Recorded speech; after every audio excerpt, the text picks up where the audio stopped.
नमस्कार, मी जालिंदर धांडे. दैनिक प्रारंभ परिवारात आपल्या सर्वांचं मनपूर्वक स्वागत करतो. राज्यभरामध्ये पार पडलेल्या लोकसभेच्या निवडणुकीच्या अनुषंगाने आपण ही आज विशेष मुलाखत घेतोय.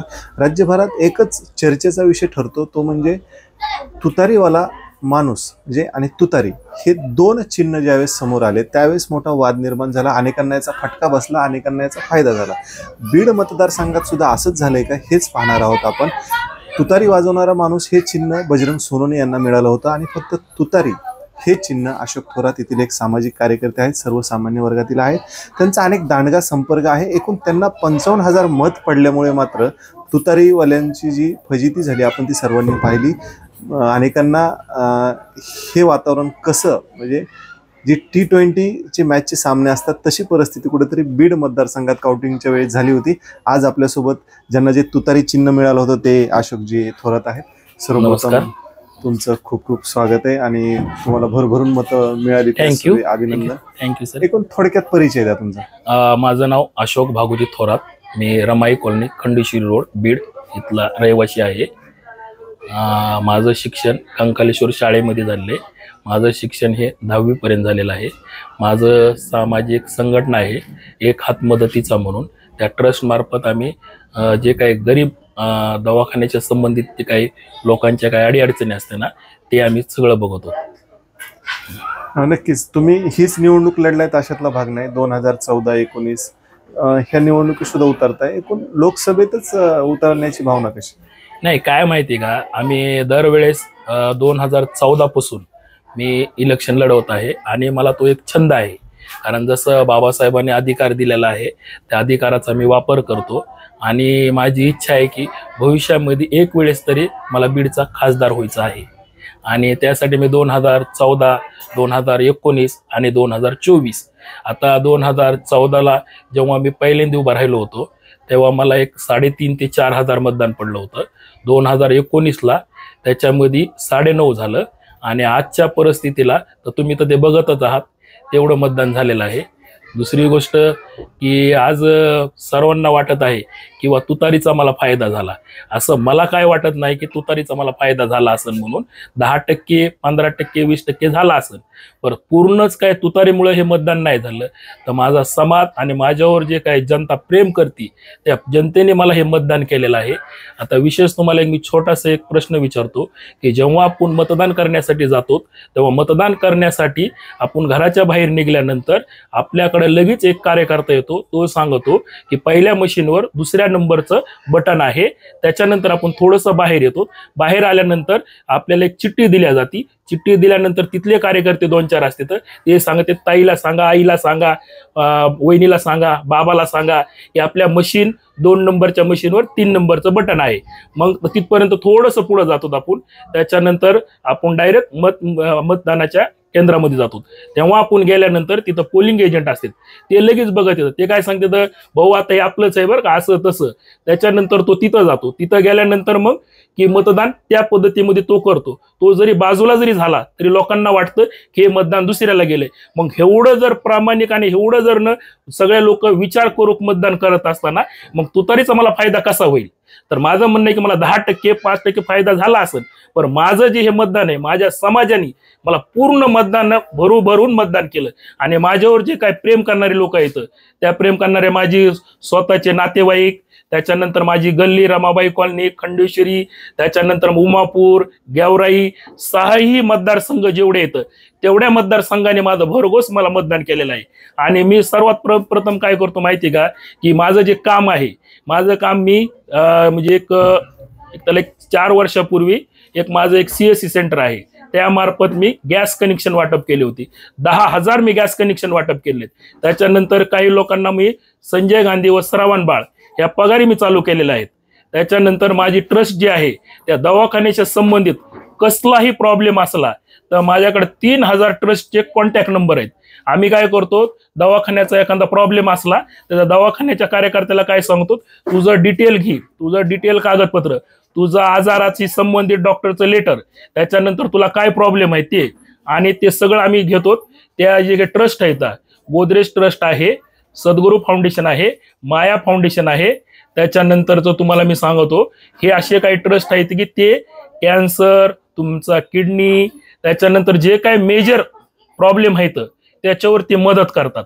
फक्त तिथपर्यंत त्यांना लोकांना पोचवावं लागतं आणि ते लोकांना माहीत नसतं. मग आम्ही काय करतो, दवाखान्यासाठी रात्रीच्या 12 वाजता जरी फोन आला कुणाचा तर आम्ही लगेच जातो, त्यांना दवाखान्याची मदत करतो. त्याच्यानंतर कुणाचा राशन कार्डचा जर काही प्रॉब्लेम आहे किंवा दवाखान्यासाठी राशन कार्ड लागतं, महात्मा फुले आरोग्यदायी योजना त्याच्यामध्ये 5 लाख रुपयापर्यंत दवाखान्याचा खर्च मोफत केला जातो.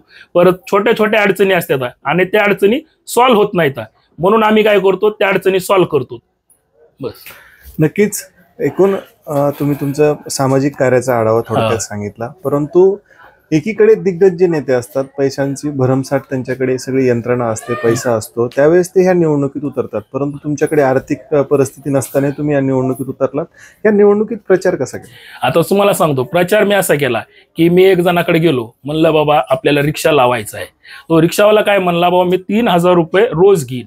मग बाबा म्हणला, बाबा तुझा 3,000 रुपये रोज, त्याच्यानंतर बॅटरी, त्याच्यानंतर भोंगा, मग ती मशिनरी सगळं, मग तो 5,000 रुपये रोज चालला.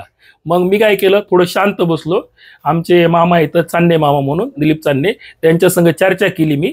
त्यांनी मला एक सजेशन दिलं की म्हणले आपण काय करू, सायकल रिक्षा लावूत म्हणले, कारण सायकल रिक्षावाल्याला काम बी मिळेल आणि आपलं बी काम भागन म्हणले. मग आम्ही काय केले, 5 रिक्षावाले लावले आणि बाजूला बॅनर लावले आणि त्या रिक्षावाल्याला काय आम्ही भोंगे आणि मशीन किराईन नाही घेतल्या, आम्ही त्या डायरेक्ट 2,000 रुपयामध्ये विकत घेतल्या. भोंगा घेतला 500 रुपयाला, 1,500 रुपयाला मशीन घेतली. म्हणजे 2,000 रुपयामध्ये रोजगार जो चालू करायचा आहे दुसऱ्याला द्यायचा, तो आम्ही त्याच्यामध्ये क्लिअर करून घेतला. आणि रिक्षावाल्यांना आम्ही 300 रुपये रोज, 200 रुपये त्यांचा नाश्ता पाणी, म्हणजे त्यांना आम्ही 500 रुपये रोज देत चाललो. आणि मग त्याच्यामध्ये काय झालं, मला एवढा त्याचा फायदा झाला की ते रिक्षावाले काय करायचे, कारण ऊन असल्यामुळं कुठंतरी थांबायचे. थांबलं की ती आमची जी गाणी कॅसेटची चालू करायची लोकांपर्यंत, तुतारी तुतारी तुतारी तुतारी, आणि सर्व लोकांनी मग ते समजलं. मग त्यानंतर मग आता काही लोकांकडे मग आम्हाला जायचं होतं. मग आम्ही काय केलं, एक आमच्या पाहुण्याची गाडी घेतली, त्याच्यामध्ये आम्ही डिझेल टाकलं आणि आम्ही घरी येऊन भाकरी घेतल्या, कारण आम्हाला काय जेवायला काय पैसे नाही ना, हॉटेल नाही ना, काही नाही. मग आम्ही आमचं पाहुणेरावळ्याची इथं जायचं, त्यांची इथं बसायचं, त्यांची इथं चटणी भाकर खायची. आणि ते भाकर खाल्ल्यानंतर मग आम्ही सांगायचो, बाबा हे पॉम्पलेट आहे, तुम्ही मतदान मला करा किंवा कुणाला करा, पर आपला विचार करा. भविष्यात मी काय निवडून येणार नाही, पण जर मला मतदान जर केलं तर तुम्हाला समजेल की समाजाचं काहीतरी आहे आणि आपल्याला बी काहीतरी देणं आहे. आणि ह्यांच्याकडे लाखो रुपये, करोडो रुपये त्यांच्याकडे जे प्रतिष्ठित आहेत, जे उभा राहिले होते, आणि त्यांची बरोबरी माझी बरोबरी नव्हतीच. आणि मग त्यांच्याकडे काय 50-50 गाड्या, 1000 गाड्या, निसता तापेवर ताप. माझी एकही सभा झाली नाही, एकही काही नाही. फक्त मी एक गोष्ट केली की सर्व आमचे जे संबंधित आहेत, मी फक्त मोबाईलवर आणि नातेवाईकाशी आणि जे काय माझा संबंधित आहेत लोक, त्यांच्या संग कॉन्टॅक्ट केला. आणि माझ्याकडे पॉम्पलेट छापायला पैसे नव्हते, मी व्याजाने पैसे काढून इलेक्शन लढवणारा एकमेव माणूस मी आहे. आणि मला कोणत्याही पक्षाचा, कुणाचाही सपोर्ट नाही. राजकीय पुढारी एक सुद्धा म्हणू शकत नाही की मी ह्याला 10 रुपये दिलेत आणि हा माझ्या पक्षामार्फत मी ह्याला मदत केली म्हणून मी छाती ठोक रोडवर हिंडतो.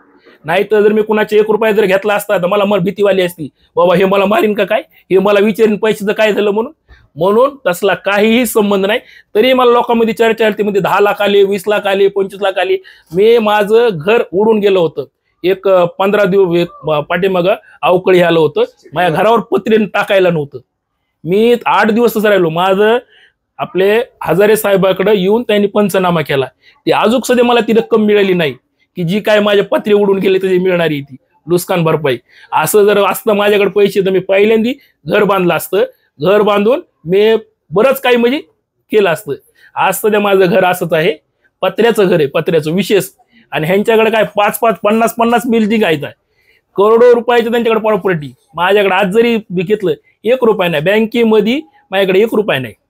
माझा प्रश्न तोच होता पुढचा, पण तुम्ही त्याचं उत्तर दिलं की बाहेर जी चर्चा होती की तुम्हाला पैसे देऊन उभा केलं होतं, त्याचं ऑलरेडी उत्तर दिलेलं आहे. तुम्ही चांगल्याला घाम फोडला.